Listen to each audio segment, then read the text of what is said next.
함께 사도신경으로 신앙 고백 드리겠습니다. 전능하사 천지를 만드신 하나님 아버지를 내가 믿사오며 그 외아들 우리 주 예수 그리스도를 믿사오니 이는 성령으로 잉태하사 동정녀 마리아에게 나시고 본디오 빌라도에게 고난을 받으사 십자가에 못 박혀 죽으시고 장사한 지 사흘 만에 죽은 자 가운데서 다시 살아나시며 하늘에 오르사 전능하신 하나님 우편에 앉아 계시다가 죄리로서 산 자와 죽은 자를 심판하러 오시리라. 성령을 믿사오며 거룩한 공회와 성도가 서로 교통하는 것과 죄를 사하여 주시는 것과 몸이 다시 사는 것과 영원히 사는 것을 믿사옵나이다. 아멘. 다 함께 찬송가 419장 찬송 419장 주날개 및 내가 편안히 쉬네 찬양 드리겠습니다.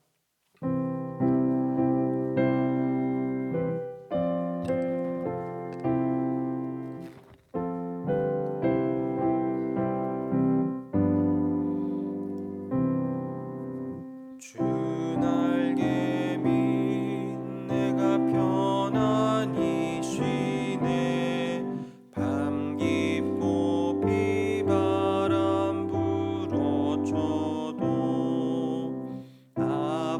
아버지께서 날 지켜주시니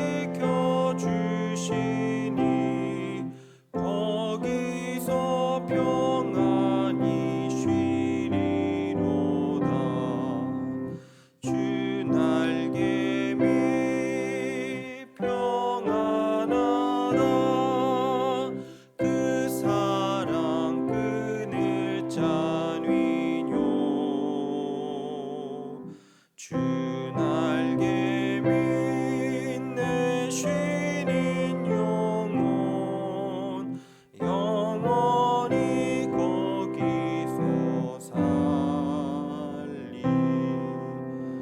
주 날개 밑 나의 피난처 되니 거기서 쉬기를 원하노라.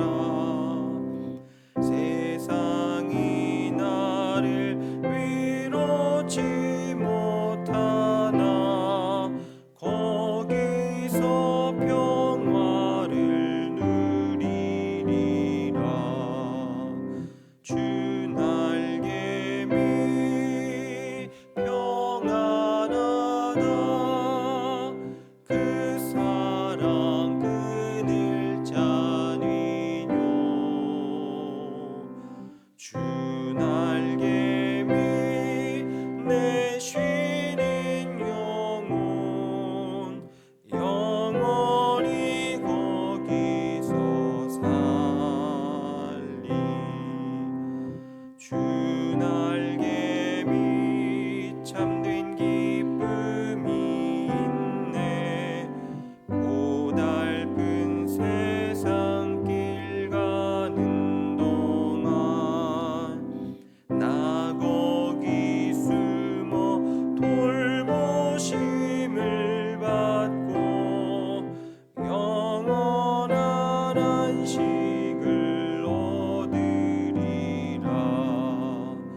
주 날개 밑 평안하다. 그 사랑 끈을 짜뉘뇨. 주 날개 밑 내 쉬는 영혼 영원히 거기서 살리.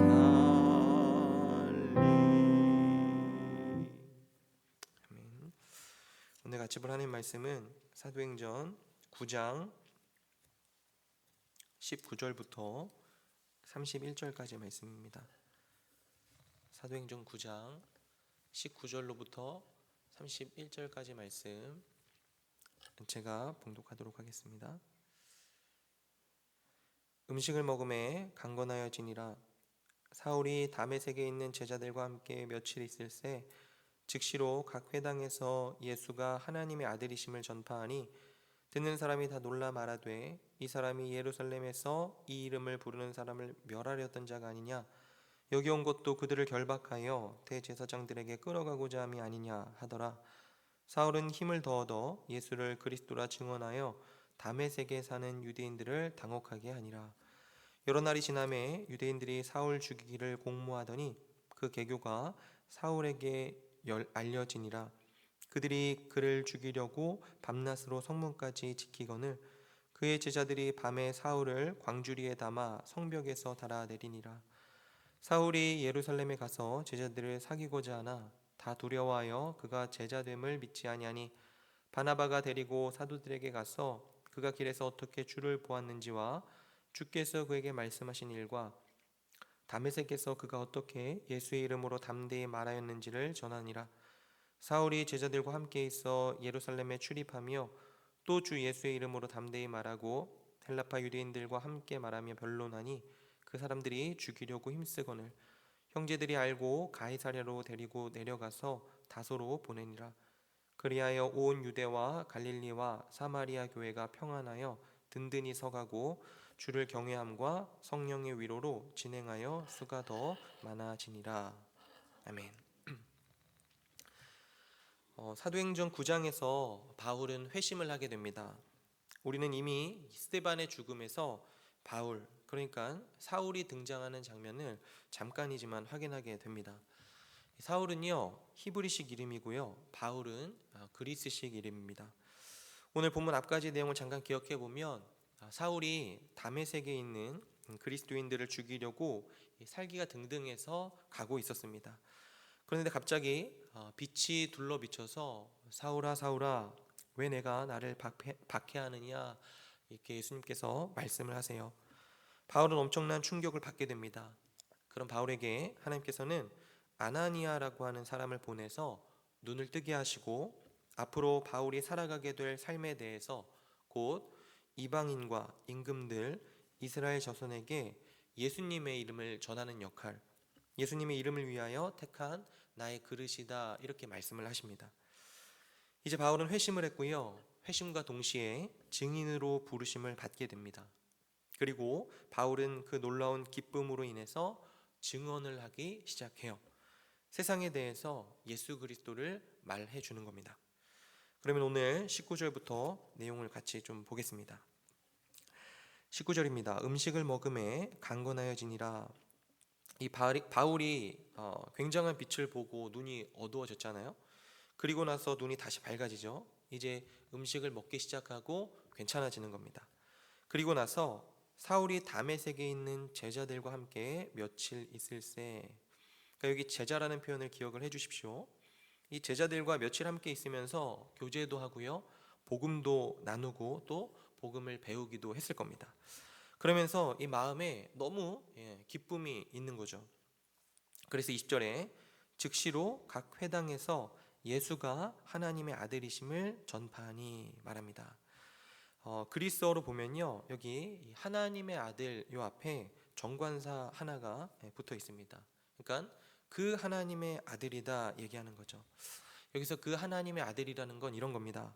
구약 성경에 보면요, 하나님의 아들에 대해서 이야기하는 성경 본문들이 굉장히 많이 있습니다.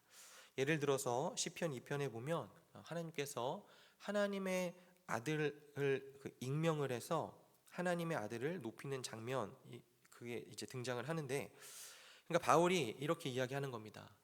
너희들 구약 성경 다 알잖아. 구약 성경에 나온 그 하나님의 아들 있지? 그분이 바로 예수님이야. 이렇게 이야기를 하는 거죠. 그러니까 바울이 복음을 전하는 겁니다. 그리고 그 마음에 가슴 벅찬 기쁨이 있는 거예요. 마음에 있는 것이 입으로 이렇게 터져 나오는 거죠. 그러니까 듣는 사람들이 다 놀라서 말을 합니다.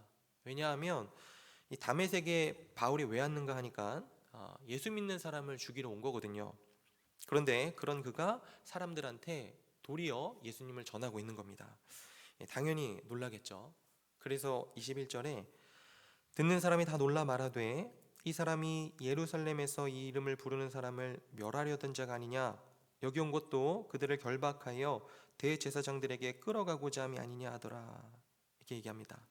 그런데도 사울은요 더 어떻게 하느냐면 22절에 사울은 힘을 더 얻어 예수를 그리스도라 증언하여 다메섹에 사는 유대인들을 당혹하게 하니라 얘기합니다.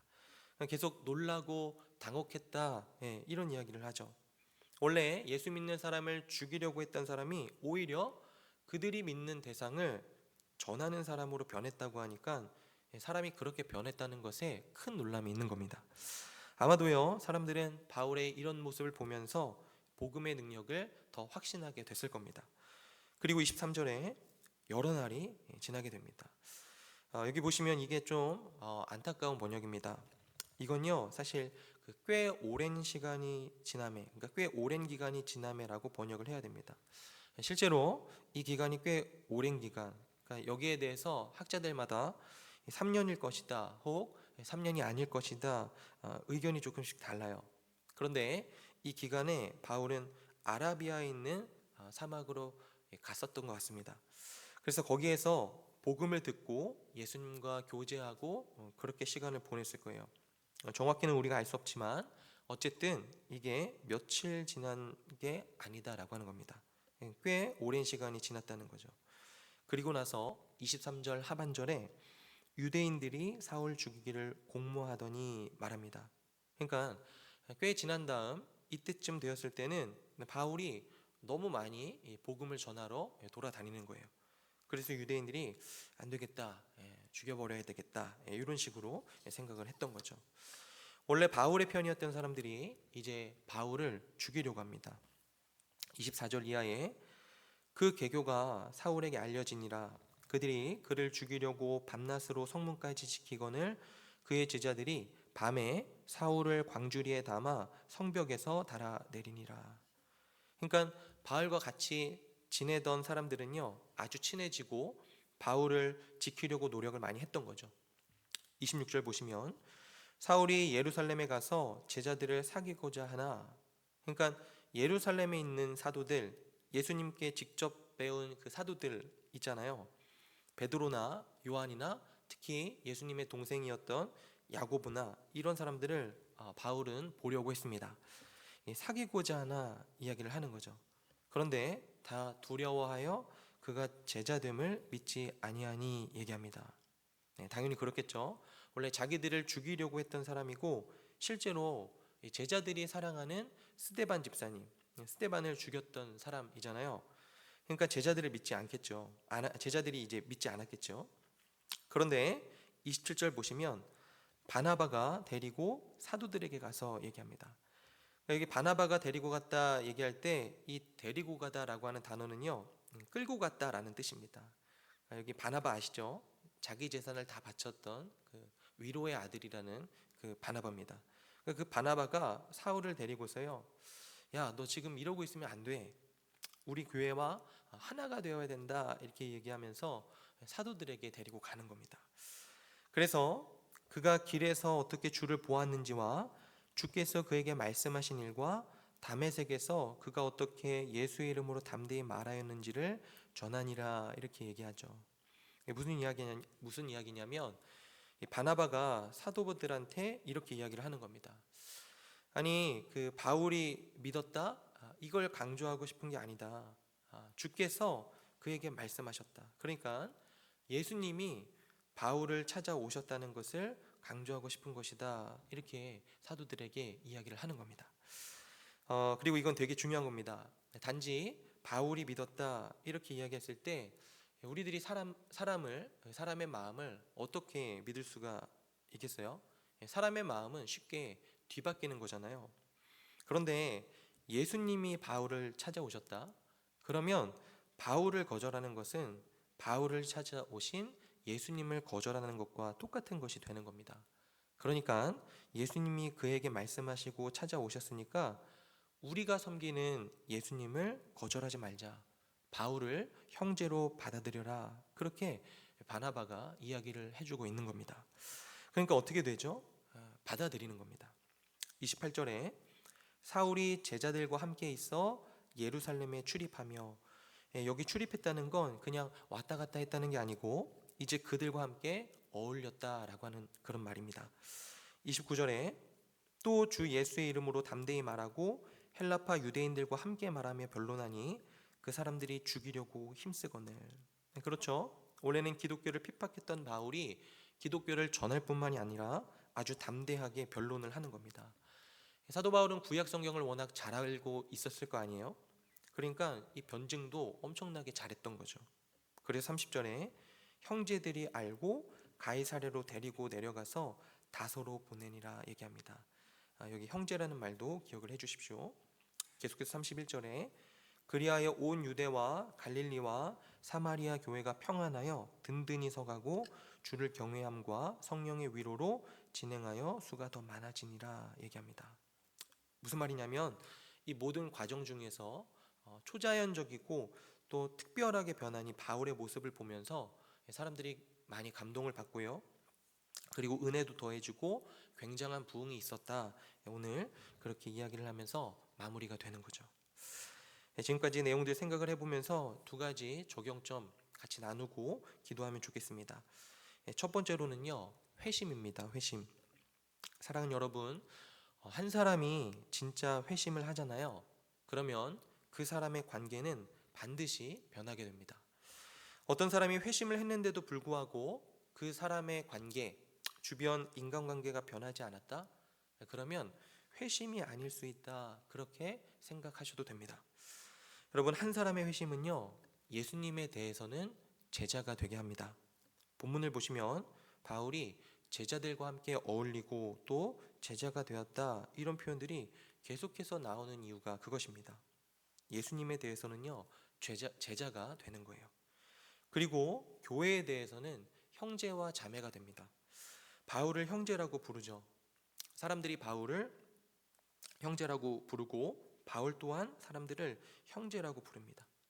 그리고 세상에 대해서는요, 증인이 됩니다. 바울이 회심하자마자 사람들에게 복음을 전하는 모습을 한번 보십시오. 이게 이런 겁니다. 그러니까 여러분들이 그리스도인이시잖아요. 그러면 하나님과 교회와 세상 사람들과 맺는 관계가 새로워집니다. 여러분들 이전을 한번 생각해 보십시오. 이전에는요, 예수님을 관심 없게 생각했습니다. 그런데 이제 예수님의 제자가 돼서 그분께 배우고 그분을 따르게 되죠. 그리고 교회에 대해서도요, 별로 신경도 안 쓰고 기대도 안 했습니다. 그런데 이제 교회가 나의 가족이 됩니다. 그리고 세상에 대해서도요, 세상이 뭐건 나 먹고 사는 게 바쁘지, 이런 식으로 생각하다가 이제 세상에 대해서도 아니다, 내가 복음의 증인이 되어야 되겠다, 이런 생각을 하는 거죠. 세상을 섬겨야 되겠다 하는 생각을 하는 겁니다. 그래서요, 존 스토트라고 하는 목사님이 이렇게 얘기했습니다. 들어보십시오. 만일 이 세 가지 관계, 하나님과 교회, 세상에 대한 이 세 가지 관계가 그리스도인임을 고백한 회심자들에게 나타나지 않는다면 그들의 회심이 진실한 것인가에 대해 의심을 품을 만한 충분한 이유가 있는 셈이다.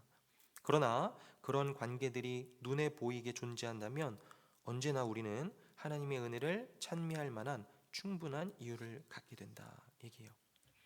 그러니 사랑하는 여러분, 스스로 한번 잘 생각해 보시길 바랍니다. 내가 예수님에 대해선 제자로, 교회에 대해선 형제 자매로, 세상에 대해선 증인으로 존재하고 있는가? 이 문제를 한번 생각해 보시면서 조금 후에 기도할 때 그렇게 한번 기도해 보시면 좋겠습니다. 두 번째입니다.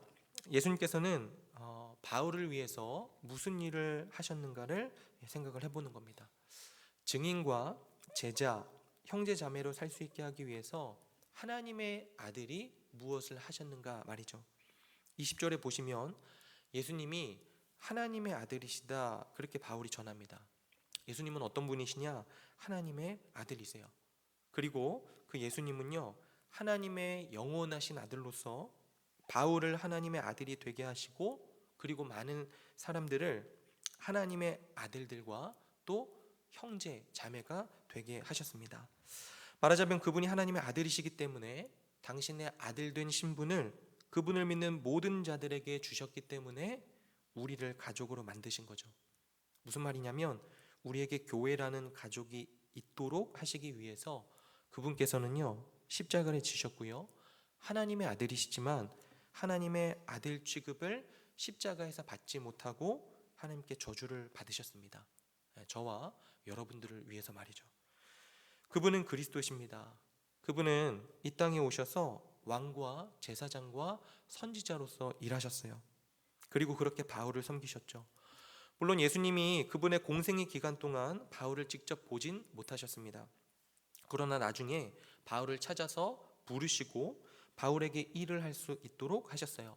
바울에게도 동일한 일, 즉 왕, 제사장, 선지자로서 세상을 섬기고 그분이 하신 속죄 사역은 물론 할 수는 없지만 세상을 섬기면서 복음을 전하는 일을 똑같이 하도록 하셨습니다. 그분이 그리스도이시기 때문에, 그리고 우리가 이 땅에서 어떻게 살아야 되는지에 대해서 모범을 보여주셨기 때문에 우리들은 그분을 따라서 살 수 있게 됐습니다. 그리고 그걸 위해서 예수님은 하늘에서의 안락한 환경을 떠나서 이 땅에서 그리스도라는 직분을 수행하기 위해 고생하신 거죠. 그리고 예수님은요, 다메섹에서 바울에게 먼저 다가오셨습니다. 바울이 믿습니다 하니까, 그래, 내가 이제 용서해 주마. 네가 나쁜 짓 저지르고 스데반을 죽이고 했지만 내가 용서해 줄게. 이렇게 하지 않으셨습니다. 바울이 여전히 죄인된 상태에서, 오히려 교회를 핍박하려고 하는 상태에서 먼저 찾아오셨죠.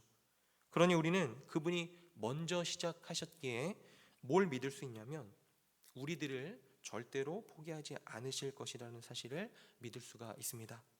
그분이 먼저 찾아오셨어요. 그러니 그분이 끝까지 구원을 이루실 것입니다. 그분이 여러분들을 먼저 찾아오셨습니다.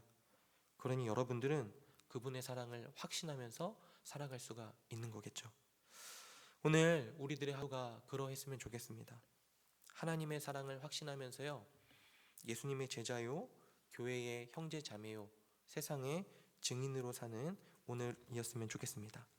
하나님께서 그러한 은혜를 오늘뿐만이 아니고 앞으로도 평생토록 허락하여 주시기를 주님 이름으로 간절히 소망합니다. 기도하겠습니다. 사랑과 은혜가 풍성하신 아버지 하나님, 감사합니다. 오늘 하루도 말씀과 기도로 시작할 수 있도록 은혜 베풀어 주시니 감사드립니다. 늘 말씀을 사모하는 열심과 기도하는 열심이 우리들에게 있게 하여 주옵소서. 주님, 특별히 오늘 사도행전 9장의 본문을 통해 진정으로 회심한 자는 하나님과 교회 또 세상에서의 관계가 변화되었음을 생각하게 됩니다. 바울이 주님을 만나고 복음을 듣고 배우며 그 복음으로 인하여 먼저 기뻐하고 또 즐거워하며, 그리고 그것을 전하지 않으면 견딜 수 없어 증인으로서의 삶을 살아간 이 모습들을 바라보며 우리들의 삶의 방향, 또 우리 오늘 하루를 어떠한 마음과 어떠한 태도로 살아가야 할지를 다시 한번 생각해 보게 됩니다. 주님, 오늘 우리들의 하루 역시 하나님의 복음을 소유한 자로서 복음을 누리고 기뻐하며 또 그 복음을 전하며 살아갈 수 있도록 은혜를 베풀어 주옵소서. 감사드리며 예수 그리스도 이름으로 기도드리옵나이다. 아멘. 하늘에 계신 우리 아버지여, 이름이 거룩히 여김을 받으시오며 나라의 임하옵시며 뜻이 하늘에서 이루어진 것 같이 땅에서도 이루어지이다. 오늘날 우리에게 일용할 양식을 주옵시고 우리가 우리에게 죄 지은 자를 사하여 준 것 같이 우리 죄를 사하여 주옵시고 우리를 시험에 들게 하지 마옵시고 다만 악에서 구하옵소서. 대개의 나라와 권세와 영광이 아버지께 영원히 있사옵나이다. 아멘. 우리 함께 기도하겠습니다. 첫 번째 기도 제목입니다. 예수님에 대해서 제자로, 교회에 대해선 형제 자매로, 세상에 대해선 증인으로서의 바른 관계를 맺게 하옵소서. 두 번째입니다. 이 정체성을 주시기 위해서 우리를 위해 일하신 예수님을 믿고 바라보며 예수님에 대한 신뢰와 확신을 가지고 살게 하여 주옵소서. 마지막입니다. 우리 교회 안에 어려움 중에 있는 성도들을 위해서 같이 기도하겠습니다. 어려움 가운데 있는 성도들, 몸과 마음이 아픈 모든 성도들에게 회복과 치유의 은혜를 허락하여 주옵소서. 우리 세 가지 기도 제목으로 함께 기도하시고 개인의 기도 제목으로 자유롭게 기도하시다가 돌아가도록 하겠습니다. 기도하겠습니다.